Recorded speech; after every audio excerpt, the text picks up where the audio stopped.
Assalamualaikum warahmatullahi wabarakatuh. Saya dari desa Gampung Pantol Luas, Kecamatan Sawang, Kabupaten Aceh Selatan,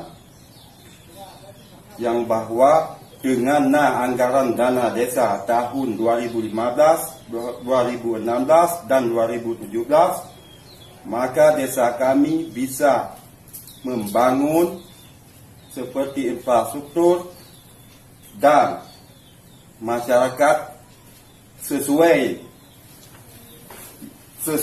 seperti permintaan masyarakat dalam musyawarah. Di segi pembangunan, yang mana yang belum disentuh bisa kami sentuh pembangunannya dan sangat cepat.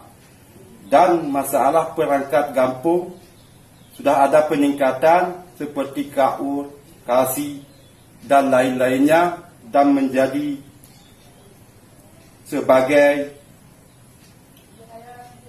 tambahan ada sedikit honor, maka meningkatkan kehidupan masyarakat kami di daerah ini.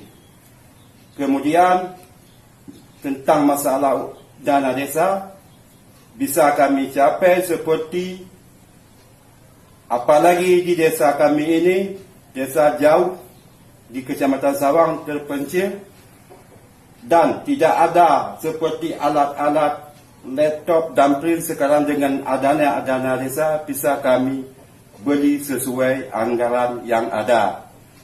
Kemudian masalah tentang ada lagi pembangunan yang belum bisa dikerjakan oleh pemerintah daerah atau provinsi, dan juga akan kami buat seperti sesuai dengan hasil musyawarah di kampung masing-masing.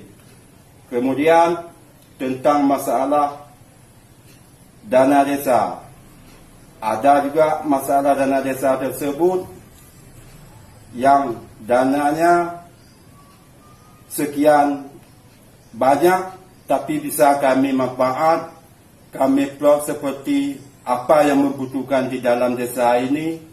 Ada yang kami beli seperti yang saya bilang tadi, ada laptop dan alat-alat perkantoran, supaya kami ini, desa kami ini sudah mudah untuk membuat suatu